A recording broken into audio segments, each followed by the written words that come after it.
About presentation skills over the next 2 days. When we mean presentation, what comes in front of your mind? A PowerPoint presentation? Or a person who's standing up and delivering some kind of a speech? Or a person who's trying to communicate his ideas to the larger masses? What exactly is presentation all about? Is it some kind of a mass communication that goes out? You're very right. It's very much like mass communication. So the question comes, when we can directly communicate on one-to-one, why do we really need to have presentations? How many of you have been doing this in the office? Raise your hands. Oh yeah, quite a few. Okay, thanks. So normally we do presentations for 3 purposes.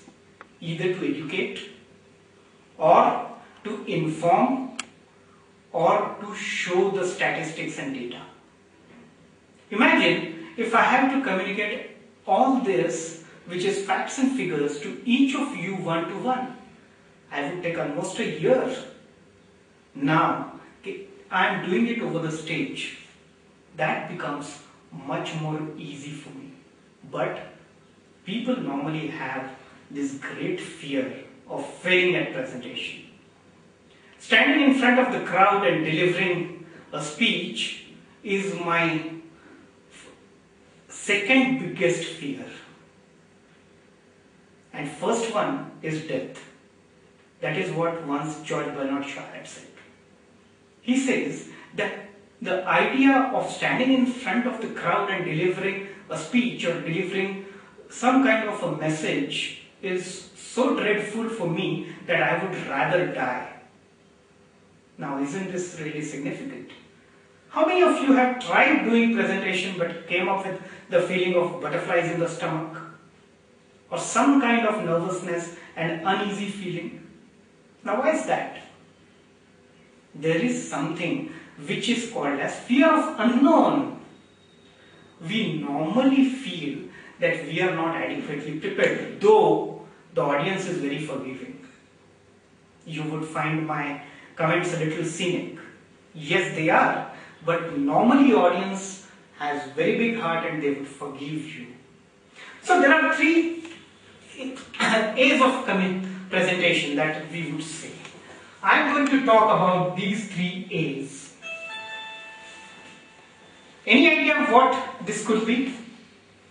The first A is, of course, the audience, around which the entire presentation circulates. The very purpose of having a presentation is because you want to communicate with audience over certain things. So essentially your presentation has to be encircled near the audience. The type of audience, the education level, the socio-economic background, the psychology of the audience, it's very, very important for one to know. Now the question comes in, how does one know about it when all you can do is barely look at the audience for half a minute or even lesser for that matter? Is it possible? And yes, the answer is it is possible. Now how is that possible? Whenever you look at the audience, look into the eyes of the audience. An important eye contact would instill the confidence in the audience as well as in you. The moment you look into the eyes of the audience, this clearly tells you about the kind of person he or she is. Give it a try and I'm sure you'll agree with me. Once you know the audience, once you've tried to know the audience, always try to open up with them.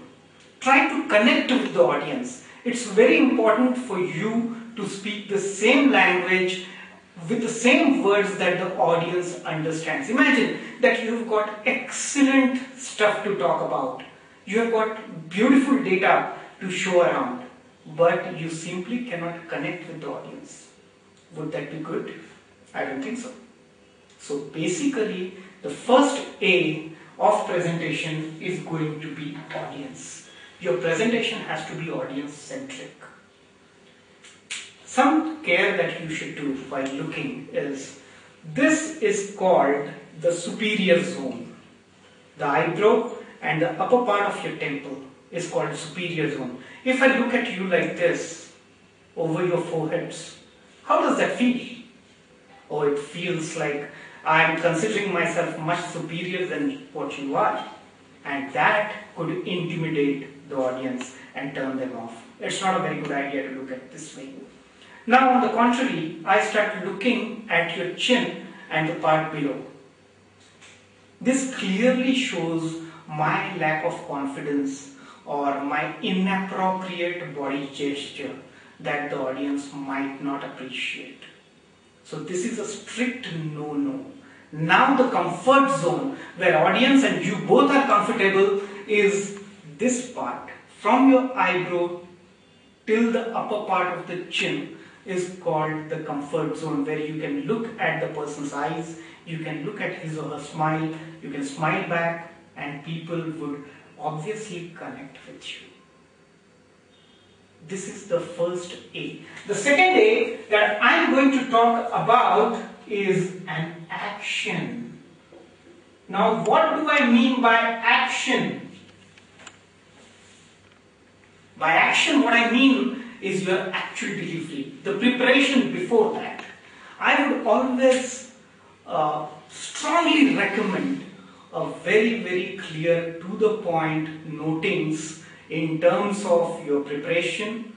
Identify the pointers before you go for your presentation. See if you have collected all the facts and put them into action. Arrange them in a sequential manner before you actually present them. Rehearse them as well. Drink plenty of water, compose yourself, and then face the audience and then deliver it. The third A is called argument. Now, the question comes, do I need to argue my point? What is this argument all about? Argument is nothing but proving your point. After the presentation, the chances that you might face question and answers.